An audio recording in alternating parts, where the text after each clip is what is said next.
নুমলীগড়ৰ মৰঙী পথাৰত নিশাৰ পৰা ধাননি পথাৰত হাতীৰ জাকৰ বিচৰণ নিশাৰ ভাগতে শালি ধানৰ খেতি পথাৰত প্ৰৱেশ কৰি উপদ্ৰৱ চলাই বন্য হস্তীৰ জাকে দীৰ্ঘদিনে এই মৰঙী পথাৰত হাতীৰ এই বৃহৎ জাকে প্ৰৱেশ কৰি দৈনিক চলাই আহিছে ত্ৰাস বন বিভাগৰ লোকক খবৰ দিয়া হৈছে যদিও হাতী খেদিবলৈ নহাৰ অভিযোগ ভুক্তভোগী স্থানীয় লোকৰ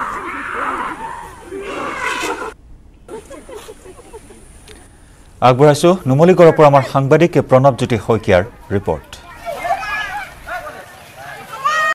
মই বৰ্তমান উপস্থিত আছো মৰঙী পথাৰত আৰু মৰঙী পথাৰত মই কেমেৰা পাৰ্চনক দেখুৱাবলৈ কম এতিয়া ঠিক দিনৰ 9 বাজিছে আৰু 9 বজাত এনেদৰে দেখা পোৱা গৈছে এটা বৃহৎ বন্য হস্তীৰ জাকে বৰ্তমানো যি মৰঙী ঢলা পথাৰ আছে মৰঙী পথাৰ আছে সেই পথাৰত যিসমূহ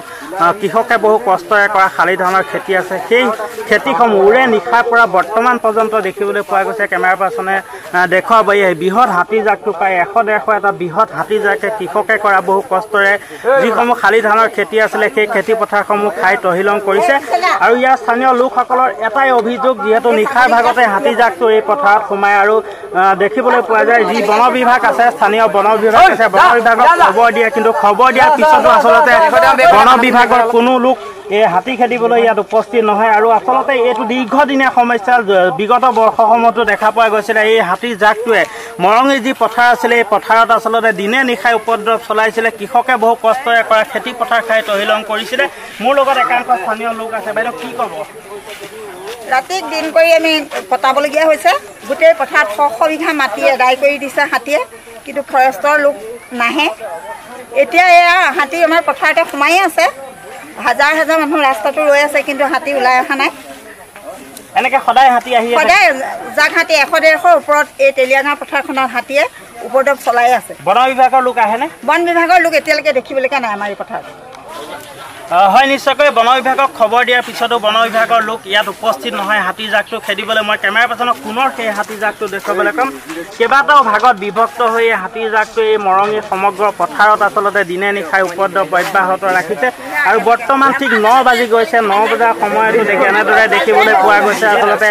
হাতী জাকটো এনেদৰে ওলাই আহিছে আৰু এইটো দীৰ্ঘদিনীয়া সমস্যা হৈ পৰিছে এই সমগ্ৰ অঞ্চলত আচলতে দেখিবলৈ পোৱা গৈছিলে দিনে নিশাই আচলতে এই বৃহৎ বন্য হস্তী জাকটোৱে যি মৰঙী পথাৰ আছে সেই মৰঙী পথাৰত কৃষকে বহু কষ্টৰে কৰা শালি ধানৰ খেতি পথাৰ খাই তহিলং কৰিছে আচলতে হাতী মানুহৰ যি সংঘাত সেই সংঘাতে এক ভয়াৱহ ৰূপ ধাৰণ কৰিছে দিনৰ ভাগত এনেদৰে নিশাটো বাদে এতিয়া দিনৰ ভাগত এনেদৰে দেখিবলৈ পোৱা গৈছে এই বৃহৎ হাতী জাকটোৱে সমগ্ৰ অঞ্চলত ত্ৰাসৰ সৃষ্টি কৰিছে মই কেমেৰা পাৰ্চনক আৰু এটা দৃশ্য দেখুৱাবলৈ ক'ম এনেদৰে নিজৰ ঘৰখন খেতিডৰা বচাবলৈ এনেদৰে দেখিবলৈ পোৱা গৈছে দিনৰ ভাগতেই আচলতে এনেদৰে হাতে জুই বলন লৈ আচলতে লোকসকলে হাতী খেদিবলগীয়া হৈছে বাৰম্বাৰ বন বিভাগক খবৰ দিয়া হৈছে কিন্তু খবৰ দিয়াৰ পিছতো আচলতে দেখিবলৈ পোৱা গৈছে বন বিভাগৰ লোক ইয়াত হাতী খেদিবলৈ নাহে আৰু নহাৰ ফলত আচলতে এনেদৰে যিসকল স্থানীয় লোক আছে লোকসকলে হাতে জুই বলং লৈ হাতী জাকটো এনেদৰে খেদিবলগীয়া হৈছে এয়া নিত্য নৈমিত্তিক ঘটনাত পৰিণত হৈছে আচলতে সমগ্ৰ নুমলীগড়ত আৰু এনেদৰে আচলতে শেহতীয়াকৈ নুমলীগড়ত যি হাতী মানুহৰ সংঘাত সেই সংঘাতে ভয়াৱহ ৰূপ ধাৰণ কৰিছে আৰু ইফালে হাতী মানুহৰ সংঘাত বনৰীয়া হাতীৰ উপদ্ৰৱ আৰু আনফালে গহপুৰৰ ব্ৰহ্মাজান খাতৰবাৰীত ঘৰচীয়া হাতীৰ ত্ৰাস মাউতে হাতী বান্ধিবলৈ লওঁতে উন্মাদ হৈ পৰে এটা হাতী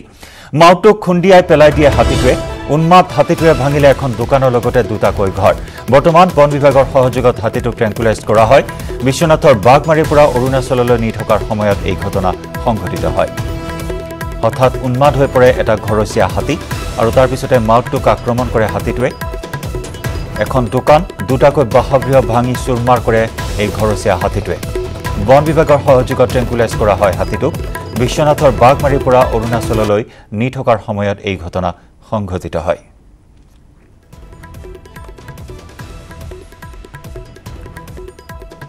মানুহ আৰু বনৰীয়া হাতীৰ মাজত সংঘাত ক্ৰমাৎ বৃদ্ধি পাইছে বিশেষকৈ নুমলীগড়ৰ দৃশ্য আমি প্ৰতিনিয়ত আপোনালোকৰ বাবে সম্প্ৰচাৰ কৰি আহিছোঁ আৰু এই মুহূৰ্তত আমি দেখুৱাইছোঁ এয়া অৱশ্যে বনৰীয়া হাতী নহয় এটা ঘৰচীয়া হাতী হঠাৎ উন্মাদ হৈ পৰে এই হাতীটো আৰু এফালৰ পৰা এনেদৰে আক্ৰমণ চলাই যায় হাতীটোৱে এখন দোকান দুটাকৈ বাসগৃহ সম্পূৰ্ণৰূপে ভাঙি চুৰমাৰ কৰে এই ঘৰচীয়া হাতীটোৱে বিশ্বনাথৰ পৰা অৰুণাচললৈ লৈ গৈ থকাৰ সময়ত হঠাৎ উন্মাদ হৈ পৰে হাতীটো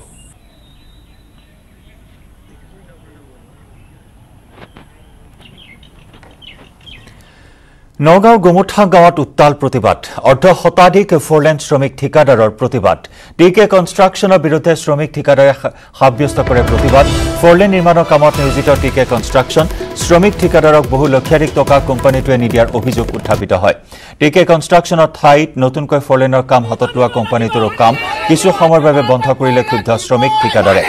নগাঁৱৰ উৰিয়া গাঁৱৰ পৰা সামগ্ৰী ৰঙাগড়ালৈ ফ'ৰলেনযুক্ত ৰাষ্ট্ৰীয় ঘাইপথ নিৰ্মাণৰ কামত নিয়োজিত হৈ আছিল বিতৰ্কিত টিকে কনষ্ট্ৰাকশ্যনে শীঘ্ৰে প্ৰাপ্য ধন আদায় নিদিলে আত্মহত্যা কৰাৰ হুংকাৰ আৰু চৰকাৰৰ বিৰুদ্ধে ক্ষোভ প্ৰকাশ কৰে প্ৰতিবাদকাৰীসকলে প্ৰতিবাদস্থলীত আৰক্ষী উপস্থিত হৈ নিয়ন্ত্ৰণ কৰে পৰিস্থিতি ৰাষ্ট্ৰীয় ঘাইপথত 17 চনৰ প্ৰায় টিকে কনচৰ্টিয়ামৰ আণ্ডাৰত আমি ইয়াত সকলো কণ্ট্ৰেক্টৰ লেবাৰ গোটেইখিনি মিলি পেলাই ইয়াত আমি কিছু ছাপ্লাই দিছিলোঁ আৰু লগতে টিকেট যোনখিনি কৰ্মচাৰীক ইয়াত কৰ্ম কৰিছিলে তেওঁলোককো আজিলৈকে যিখিনি পাবলগীয়া ধন আজিলৈকে টিকে কোম্পানীয়ে আমাকো লগতে মিনিমাম আমি ইয়াত থকা প্ৰায় 1.5 কোটি মান টকা ভিতৰত হৈ যাব 2017 চনৰ পৰা আমাক 20% মানহে আমাৰ ধন দিছিলে বাকি 70-80% ধন আমাক দিবলৈ আছে কি যোগান ধৰিছিলে ইয়াত আমাৰ ইয়াত আছিলে মাটিৰ কাম আছিলে আৰু লগতে কালভাৰ্টৰ কাম কৰিছিলোঁ টিকে ইঞ্জিনিয়াৰিঙৰ কাম লেহেমীয়া গতিত চলোৱাৰ কাৰণে অসম চৰকাৰে কিন্তু আপোনাক তেখেতসকলক খেদাই দিছে কিন্তু নতুন কোম্পানীক দিছে নতুন কোম্পানীক দি কাম চলি আছে কিন্তু কণ্ট্ৰেক্টদাৰ কোনো খা খবৰ নহয় যদি এই 3 দিনৰ ভিতৰত যদি আমাৰ কণ্ট্ৰেক্টদাৰ পইচা নিদিয়ে তেতিয়াহ'লে আমি আত্মহত্যা কৰাৰ প্ৰচেষ্টা ল'ম আৰু আত্মহত্যা কৰিম এই আমাৰ আত্মহত্যা কৰাৰ লগত টিকে ইঞ্জিনিয়াৰিঙৰ মালিক তাৰা ছাৰৰ নাম লিখি আমাৰ ইয়াত যিমান কণ্ট্ৰেক্টদাৰ আছে এই 2-3 দিনৰ ভিতৰত আত্মহত্যাৰ ৰাস্তা ল'ম ন্যায় প্ৰাপ্তিৰ দাবীত পুনৰ প্ৰতিবাদ জনহিমলত আমাক ন্যায় দিয়ক নহলে গুলিয়াই মাৰক চৰকাৰী ভুলৰ বাবে জিলা প্ৰশাসনৰ সহযোগত 2017 চনৰ 28 নৱেম্বৰত বন বিভাগে উচ্ছেদ চলাই গৃহহীন কৰা জনহিমলবাসীৰ প্ৰাপ্য অধিকাৰ আৰু উচিত ন্যায় প্ৰদানৰ দাবীত অঞ্চলটোৰ ৰাজ্য চৰকাৰৰ বিৰুদ্ধে সাব্যস্ত কৰে প্ৰতিবাদ বৃহত্তৰ জনহিমলু জনকল্যাণ সমিতি আৰু মহিলা সমিতিৰ উদ্যোগত বিষ্ণুনগৰ ৰাজহুৱা নামঘৰ প্ৰাংগণত অনুষ্ঠিত হোৱা প্ৰতিবাদী কাৰ্যসূচীত অংশগ্ৰহণ কৰা শতাধিক প্ৰতিবাদকাৰীয়ে বিজেপি চৰকাৰ গো বেক বিধায়ক অতুল বৰা হাই হাই আমাক ন্যায় প্ৰদান কৰক নহলে গুলিয়াই মাৰক আদি বিভিন্ন শ্লোগানেৰে আকাশ বতাহ উত্তাল কৰি তোলে লগতে নিৰ্বাচনৰ পূৰ্বে কেৱল ভোট বেংকৰ স্বাৰ্থত জনহিমলুবাসীক ব্যৱহাৰ কৰি অহা দিছপুৰ সমষ্টিৰ বিধায়ক অতুল বৰাৰ ভূমিকাক লৈও অসন্তুষ্টি ব্যক্ত কৰে উচ্ছেদিত লোকসকলে আমাৰ খিলঞ্জীয়া মানুহৰ ঘৰ ভেটি ভাঙি আজি নিষেধ কৰি আজি আপোনালোকে পেপাৰে পত্ৰই আপোনালোকে সকলোৱে সহযোগ কৰি পেলাই আপোনালোকৰ ৰাইজক দেখাইছিলে যি অবৰ্ণনীয় পৰিস্থিতি হৈছিলে চৰকাৰখনে সেই মুহূৰ্তত যি প্ৰতিশ্ৰুতি দিছিলে আজি সেই প্ৰতিশ্ৰুতি চৰকাৰৰ টেবুলে ফাইলে পৰি থাকিল কিন্তু অসমৰ ৰাইজে ভাবিছে যে এই বিষয়টো সমাধা হৈছে চৰকাৰখনে বিজেপি আপোন চৰকাৰখনে সকলোৱে এই খিলঞ্জীয়া হকে কাম কৰিছে অসমৰ ৰাইজে এইটো বুজি লৈছিলে কিন্তু আজি আমি অসমৰ ৰাইজক বুজাই দিব বিচাৰিছোঁ যে আমাক এই চৰকাৰখনে কেনেকুৱা ধৰণৰ প্ৰতাৰণা কৰিছে কেনেকুৱা ধৰণৰ আমাক প্ৰবঞ্চনা কৰিছে কেনে অৱস্থাত ৰাখিছে আজি 3 বছৰে বিদ্যুৎ যোগান দিয়া নাই কোনো ধৰণৰ ইয়াত ব্যৱস্থা নাই তৎকালীনভাৱে আমাৰ এই জনহিমলুক উচিত ব্যৱস্থা কৰি নিদিলে আমি এনেকুৱা প্ৰতিবাদী কৰিবলৈ বাধ্য হ'ম আজি ওলাই আহিছোঁ এনেকুৱা প্ৰতিবাদী কৰিম চৰকাৰক আমি এনেকুৱা অৱস্থা কৰিম আমি মানে পাছত আমাক চৰকাৰে দুখিলে বা আমাক গুলি মাৰিলেও আমাক কোনো ধৰণৰ আমাক আক্ষেপ নাথাকিব আমি আজি এনেকুৱা অৱস্থাত আছোঁ আমাক গুলি কৰি দিয়া হ'লেও ভাল আছিলে দুধনৈ আৰু পূব গোৱালপাৰা সমষ্টিৰ সীমান্তৰ এখন দলং নহয় এডাল লোৰ হাঁকোহে মাথো আৰু সেই লোৰডালেৰে 30টা বছৰে যাতায়াত কৰি আহিছে বহুকেইখন গাঁৱৰ হাজাৰ লোকে এই ভয়ংকৰ দলংখন আছে দুধনৈৰ লাটাপাৰা হাৰাপাৰা সংযোগী পথত চৰকাৰ আহে চৰকাৰ যায় কিন্তু এই লোৰ হাঁকোডালৰ কোনো ধৰণৰ পৰিৱৰ্তন নহল মৰণত হৰণতে নিতৌ যাতায়াত কৰে বহু লোকে শীঘ্ৰেই এই ঠাইত এখন দলং নিৰ্মাণৰ দাবী জনাইছে ভুক্তভোগী ৰাইজে এখন দলং আমি দেখুৱাইছো এখন দলঙৰ নামত মাত্ৰ এডাল লো দেখিবলৈ পোৱা গৈছে আৰু এনেদৰে বহুকেইখন গাঁৱৰ ৰাইজে যাতায়াত কৰিবলগীয়া হৈছে যাতায়াতৰ নামত দুৰ্ভোগ ভুগিবলগীয়া হৈছে কেইবাখনো গাঁৱৰ ৰাইজে আগবঢ়াইছোঁ দুধনৈৰ পৰা আমাৰ সাংবাদিক অৰূপনাথৰ এক বিশেষ ৰিপৰ্ট। এই অঞ্চলটো হৈছে দুধনৈ আৰু পূব গোৱালপাৰা মাজৰ সমষ্টিৰ এটা অঞ্চল আৰু মই প্ৰথমে একো নোকোৱাকৈ এক দৃশ্য দেখুৱাবৰ কাৰণে মই সতীৰ্থক অনুৰোধ জনাইছোঁ। এয়া হৈছে দৃশ্য একবিংশ শতিকাটো পৰিৱৰ্তনকামী চৰকাৰখনে দিছপুৰৰ গাদী দখল কৰাৰ পিছতো এই দৃশ্য চাওক আপোনালোকে। দুটা সমষ্টিৰ সীমান্তত থকা এডাল মাত্ৰ জয়চেৰে বছৰ বছৰ ধৰি এনেধৰণে তেখেতসকলে যাতায়াত কৰিব লগা হৈছে। অতি বিপদসংকুল যাত্ৰা বুলি ক'ব লাগিব এয়া, কাৰণ যিকোনো মুহূৰ্ততে দুৰ্ঘটনা সংঘটিত হ'ব পাৰে ইয়াতে। আৰু এয়া আছে যি চাদ্ৰাপাৰা আৰু যি চাৰাপাৰা অঞ্চলৰ মাজতে থকা এইটো অঞ্চল। আৰু এয়া দেখিবলৈ পাইছে আপোনালোকে কি ধৰণে তেখেতে বাইকখন নিব লগা হৈছে। আৰু ইয়াতে অকল ইয়াৰ আগতে কেইবাবাৰো দুৰ্ঘটনা সংঘটিত হৈছে। এই জলৰ পৰা পৰি কেইবাজনো লোক ইতিমধ্যে আহত হ'ব লগা হৈছে। মই পুনৰবাৰ কৈছোঁ যে দুধনৈ আৰু গোৱালপাৰা পূব সমষ্টিৰ মাজত এইখন এডাল জয়চৰ এখন দলং যি ছবি মই আপোনালোকক দেখুৱাইছোঁ, এয়া হৈছে জীয়া এক ছবি। স্থানীয় লোক আছে তেখেতসকলৰ পৰা এই বিষয়ে জানিবৰ কাৰণে আমি চেষ্টা কৰিম। কি ক'ব দাদা, কিমান বছৰ ধৰি এনেধৰণে আপোনালোকে থাকিব? আজি 30 বছৰৰ আগত পৰাই এইখিনি থকাৰ আমি অহা যোৱা কৰি আছোঁ। নাতেতো আমি মানে পানী দি হাতীৰে গৈছিলোঁ, এনেকুৱা অৱস্থা। আৰু কিমান বাঁহৰ দলং বনাইছিলে,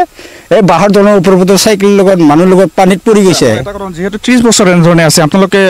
MLA হওক, মন্ত্ৰী হওক, MP হওক অনুৰোধ কৰা নাছিলে নে যে দলংখন আপোনালোকক লাগে? না, কৰিছিলোঁ, আমি কৰিছিলোঁ, এপ্লাই কৰিছিলোঁ। তেওঁলোকৰ আমি ৰাইজে গৈ পেলাই তাতে MLA আমি দৰখাস্ত দিছোঁ। MLA কৈ যে হ'ব, কিন্তু কোনো MLA মানে নকৰিলে। এই কংগ্ৰেছ চৰকাৰৰ পৰাই নকৰিলে। ৰোগী চুগী হ'লেতো কেতিয়াবা মানে এনেই চাইকেলত ঠেলা লৈ যাওঁ, কেতিয়াবা মানে আমি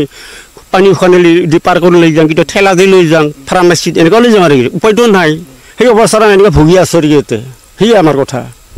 নিশ্চয়কৈ চৰকাৰ আহে, চৰকাৰ যায়, কিন্তু ৰাইজক যি প্ৰতিশ্ৰুতি দিয়ে জনপ্ৰতিনিধিসকলে, সেই প্ৰতিশ্ৰুতি যেন প্ৰতিশ্ৰুতি হৈ ৰয়, ফুটুকাৰ ফেৰত পৰিণত হয় সেই প্ৰতিশ্ৰুতিবোৰ, যাৰ ফলত এনেধৰণে বছৰ বছৰ ধৰি জীয়াটো ভুগিব লগা হৈছে সাধাৰণ ৰাইজে। এইখিনিতে এটা প্ৰশ্ন, কেতিয়ালৈকে এনেধৰণে বিপদসংকুলভাৱে যাতায়াত কৰিব লাগিব এই দুটা অঞ্চলৰ ৰাইজে? কেতিয়া এই জয়ছ গুচি ইয়াতে এখন পকী দলং হ'ব? সেয়া হৈছে ৰাইজৰ এতিয়া লাখটকীয়া প্ৰশ্ন চৰকাৰলৈ। আৰু ইফালে কলংনৈৰ ভয়াৱহ খহনীয়াৰ কবলত সোণাপুৰ ৰাজচক্ৰৰ অন্তৰ্গত মালয়বাৰী বৰঘুলি সংযোগী গড়কাপ্তানি পথ। বৰঘুলি গাঁও সংযোগী একমাত্ৰ পথটো নৈৰ বুকুত জাহ যোৱাৰ পাছত এতিয়া সমস্যাত ভুগিছে স্থানীয় ৰাইজে। বছৰটোৰ পঞ্চমটো বানৰ পাছতে খহনীয়াই প্ৰবল ৰূপ ধাৰণ কৰিছে। বিভাগীয়ভাৱে কোনো ব্যৱস্থা গ্ৰহণ নকৰাত স্থানীয় ৰাইজে এতিয়া কলং নৈত নৈবেদ্য আগবঢ়াই নাম প্ৰসংগ কৰি নৈক সন্তুষ্ট কৰাৰ চেষ্টা চলাইছে।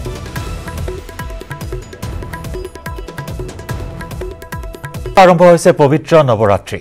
সম্পূৰ্ণ আধ্যাত্মিকভাৱে মহানগৰীৰ বশিষ্ঠৰ পশুপতি নগৰত নেপালী সম্প্ৰদায়ৰ লোকসকলে পৰম্পৰা ৰক্ষা কৰি চৰকাৰী নীতি নিয়ম পালন কৰি আয়োজন কৰিছে নৱৰাত্ৰি পূজা। আগবঢ়াইছোঁ সতীৰ্থ সাংবাদিক উৎপল হালৈৰ ৰিপৰ্ট। যোৱা পৰহিৰ পৰাই আৰম্ভ হৈছে নৱৰাত্ৰি পূজা আৰু আজি তৃতীয়টো দিন। তৃতীয়টি দিনতো উলা মালহেৰে মহানগৰীৰ পশুপতি নগৰৰ নেপালী সম্প্ৰদায়ৰ লোকসকলে আয়োজন কৰিছে মহাদেৱীক পূজা কৰাৰ অৰ্থে। আৰু এই মুহূৰ্তত যিহেতু আমি পশুপতি নগৰত উপস্থিত আছোঁ, মোৰ সতীৰ্থ কিছু দৃশ্যাংশ দেখুৱাব। ইয়াতে কোনো ধৰণৰ অস্থায়ী প্ৰতিমা নাই, স্থায়ী প্ৰতিমাতে তেখেতসকলে এইবাৰ পূজা কৰিছে। যিহেতু কাল কৰোণাৰ বাবে সমগ্ৰ ৰাজ্যৰ বাবে স্বাস্থ্যমন্ত্ৰীগৰাকীয়ে নতুন নিৰ্দেশনা দিছে আৰু নতুন নিৰ্দেশনা পালন কৰি তেখেতসকলে এইদৰে উদযাপন কৰিছে, সামাজিক দূৰত্ব মানি চলিছে। যদিও সম্ভৱ হয় মোৰ সতীৰ্থক প্ৰথমতে আন এটা দৃশ্য দেখুৱাই ল'বলৈ কিছু আহ্বান জনাইছোঁ যে ইয়াতে চেনিটাইজাৰৰ ব্যৱস্থা কৰা হৈছে, মাস্কৰ ব্যৱস্থা কৰা হৈছে। যিসকল লোক আহে তেখেতসকলে ইয়াতে কিন্তু কণমানি শিশুকো তেখেতসকলে নিয়োজিত কৰিছে যে দুৰ্গা পূজা হোৱাৰ আনন্দ উৎসাহ ম্লান পৰিবলৈ দিয়া নাই। তেখেতসকলক ইয়াতে চেনিটাইজ কৰা হয়, তাৰপিছত তাপমাত্ৰা জোখা হয়, তাৰপিছতে মন্দিৰৰ ভিতৰত চুপাত সোমাব দিয়া হয়। আৰু ইয়াৰ সতীৰ্থই মোৰ কিছু দৃশ্যাংশ দেখুৱাইছে। আৰু যি পূৰ্বৰ জাকজমকতা এই মন্দিৰটোত মই পুনৰবাৰ উল্লেখ কৰিছোঁ যে নেপালী সম্প্ৰদায়ৰ লোকসকলে তেখেতসকলৰ যি ৰীতি নীতি থাকে তেনেধৰণে উদযাপন কৰে আৰু নেপালী সাজ পোছাক পিন্ধাই দিয়া হয় অস্থায়ী প্ৰতিমাত, কিন্তু এইবাৰ স্থায়ী প্ৰতিমাতে তেখেতসকলে উদযাপন কৰিছে। আৰু ইয়াতে যমৰ নামৰ আন এবিধ তেখেতসকলৰ যি ৰীতি নীতি আছে, যমৰ বুলি আন এটা যি আশীৰ্বাদ দিয়া বস্তু আছে, সেই সামগ্ৰীবিধ দুয়োটাই তেখেতসকলে যতন কৰিছে আৰু আমাৰ লগত বিষয়ববী আছে, তেখেতৰ পৰা কিছু কথা জানিবলৈ চাম। দাদা, কি ধৰণে আয়োজন কৰা হৈছে? নমস্কাৰ। সৰ্বপ্ৰথম মই নিউজ 18ৰ জৰিয়তে মই চবকে দুৰ্গা পূজাৰ সমস্যা দিলোঁ। আমাৰ এইটো দুৰ্গা পূজা আপোনাৰ 8 বছৰ হ'ল এইটো। তাৰপিছত আমি এইবাৰ যোনটো 7 বছৰৰ পৰা যেনেকুৱা পাতি আছিলোঁ, এইবাৰ এনেকুৱা নহ'লে বাৰু। এইটো আমাৰ কি হৈছে, এইবাৰ আমি আপুনি চাইছে চাগে আমি প্ৰতিমা অনা নাই। প্ৰতিমা যিহেতু আমি 8ম দিনৰ পৰা আনো, তো ইয়াতে এইবাৰ নহ'ব এই প্ৰতিমা। কিয় নহয় কাৰণটো হ'ল আপোনাৰ দশমীৰ দিনা যেতিয়া আমি ভচাব যাম সেইটোত আমাৰ গেদাৰিং হ'ব তো সেইটো প্ৰট'কলত নাই আমাৰ প্ৰট'কলটো যিহেতু মানিব লাগিব সেইটো গেদাৰিং হ'লে অকণমান অসুবিধা আৰু আমি যিহেতু কৰি আছোঁ এইটো আপুনি চাইছে চাগে দেখাইছে চাগে আমি চেনিটাইজাৰ ইউজ কৰি আছোঁ মাস্ক ইজ ভেৰি কম্পালচৰি আমি চাইছে 50 পৰা বেছি এলাউ নকৰোঁ আৰু এটা বস্তু জনাব পাৰিম সেইটো আপুনি আৰু এটা বস্তু দেখিব পাৰিব ওচৰত আমি জমৰা বুলি এটা বস্তু ৰাখোঁ জমৰা কি হয় এইটো আউটকাম হয় সেইটোত কি দিওঁ আমি জৌ তিল গেহু বিচি দি এইটো আপোনাৰ 7 দিনলৈকে যেতিয়া দশমীৰ দিনা হ'ব আমি যিহেতু আমাৰ নেপালী সম্প্ৰদায়ৰ এটা বস্তু এটা আছে আমি ফুট লওঁ ডাঙৰ পৰা আশীৰ্বাদ হিচাপে সেইটো জমৰাটো আমি আশীৰ্বাদ হিচাপে লওঁ মাৰ আশীৰ্বাদ হিচাপে আমি সেইটো লওঁ প্ৰতিমা হ'লেওতো প্ৰপাৰলি নেপালী ড্ৰেছতে হয় এইটো গোৰ্খালী নেপালী ড্ৰেছতে হয় আৰু যিহেতু এইবাৰ হোৱা নাই আশা কৰিছোঁ অহাবাৰ হ'ব আৰু আমাৰ নিয়ম নীতিটো চলি থাকিব এইটো এয়া আছিলে স্থানীয় লোকৰ ভাষ্য আৰু গোৰ্খা সম্প্ৰদায়ৰ যি তেখেতসকলে গোৰ্খা পিন্ধাই দিয়া হয় বা তেখেতসকলৰ যি ধৰণৰ বস্ত্ৰ আছে নেপালী সম্প্ৰদায়ে এই ধৰণৰ বস্ত্ৰ পৰিধান কৰি এই স্থানতে মহা ধুমধামেৰে নেপালী সম্প্ৰদায়ৰ লোকসকলে উদযাপন কৰে আৰু ইতিমধ্যে যিহেতু কাল কৰোণাৰ বাবে তেখেতসকলে কিন্তু ম্লান পৰা দেখিবলৈ পোৱা গৈছে যদিও কিন্তু তেখেতসকলৰ স্থানীয় লোকসকলে আজি তৃতীয় দিনা এনেদৰে উৎসাহ মালহেৰে পালন কৰা দেখা গৈছে তৃতীয় দিন আৰু ইয়াৰ সমান্তৰালভাৱে কিন্তু কাল কৰোণাৰ বাবে আপুনি মই সকলো সজাগ হ'ব লাগিব নীতি নিয়ম মানি চলিবই লাগিব সেয়েহে এনেদৰে মহা ধুমধামৰ বিপৰীতে তেখেতসকলে অনুষ্টুপীয়াকৈ হ'লেও আয়োজন কৰিছে পশু মহানগৰীৰ বশিষ্ঠৰ পশুপতি নগৰত দুৰ্গা পূজা টিয়কৰ পথ দুৰ্ঘটনাত নিহত এজন লোক শিৱসাগৰ অভিমুখী ট্ৰাকৰ খুন্দাত নিহত হয় চাইকেল আৰোহী নিহত চাইকেল আৰোহীজন কাকজান দগাঁৱৰ মফিজ আলী কাকজান সোণাৰী গাঁৱৰ সমীপত 37 নম্বৰ ৰাষ্ট্ৰীয় ঘাইপথত দুৰ্ঘটনা সংঘটিত কৰি পলায়ন কৰে ট্ৰাক চালকে আৰু ইফালে ডিমৰ সমীপৰ চেপনত পথ দুৰ্ঘটনাত নিহত এজন এখন বাহনে নিয়ন্ত্ৰণ হেৰুৱাই বাগৰি পৰে দ খাৱৈত থিতাতে নিহত হয় চালকৰ আসনত থকা নাজিৰা সাহিল ৰহমান নামৰ যুৱকজন এএছইবি গড়গাঁৱৰ কৰ্মচাৰী সাহিল ৰহমানে দুজন সতীৰ্থৰ সৈতে ডিব্ৰুগড়ৰ পৰা ঘৰৰ অভিমুখে আহি থকাৰ সময়তে সংঘটিত হয় এই দুৰ্ঘটনা পিছত ঘটনাস্থলীত আৰক্ষী উপস্থিত হৈ দুৰ্ঘটনাটোত গুৰুতৰভাৱে আহত দুই আৰোহীক উদ্ধাৰ কৰি চিকিৎসালয়লৈ প্ৰেৰণ কৰাৰ লগতে সাহিল ৰহমানৰ মৃতদেহ মৰণোত্তৰ পৰীক্ষাৰ বাবে প্ৰেৰণ কৰে ভাইটি হয় সি ডিব্ৰুগড়ৰ পৰা আহি আছিলে তাৰপৰা তাৰ লগত আৰু দুজন সখী আছিলে লগৰ ফ্ৰেণ্ড আছিলে আহি থাকোঁতে তেওঁলোকৰ চেপনৰ ওচৰতে এক্সিডেণ্ট হয় এতিয়া বাকী দুজন কেনেকুৱা অৱস্থা বাকী দুজন হস্পিটেল লৈ গৈছে বুলি কৈছে তাৰমানে আচলতে কেনেকৈ হ'ল কিবা গম পায় নেকি গম নাপাওঁ আমি পিছত আহি পাইছোঁ সমগ্ৰ বিশ্বত মহামাৰীৰ ৰূপ ধাৰণ কৰা কোভিড-19 ভাইৰাছে বিপাঙত পেলাইছে দুৰ্গা পূজা কমিটি আৰু পুৰোহিতসকলক কাৰণ কৰোনা ভাইৰাছৰ ভয়াৱহতাৰ প্ৰতি লক্ষ্য ৰাখি চৰকাৰে এক নিৰ্দেশনা জাৰি কৰিছে দুৰ্গা পূজাৰ চতুৰ্থী অথবা পঞ্চমী দিনা কোভিড টেষ্ট কৰিব লাগিব পুৰোহিতসকলে এই চৰকাৰী নিৰ্দেশনাৰ পিছত পুৰোহিতসকল এতিয়া হতাশাগ্ৰস্ত হৈ পৰিছে কাৰণ কোভিড টেষ্ট কৰিলে কিছু সংখ্যক পুৰোহিতৰ যদি পজিটিভ ওলায় তেনেহলে তীব্ৰ সমস্যাত পৰিব পৰিয়াল কাৰণ লকডাউনৰ পৰা অৰ্থ উপাৰ্জনৰ পথ বন্ধ হৈ আছে এতিয়া যদি দুৰ্গা পূজা বা আন পূজা কৰিব নোৱাৰে তেনেহলে আৰ্থিক দৈন্যতাত পৰিব পুৰোহিতসকল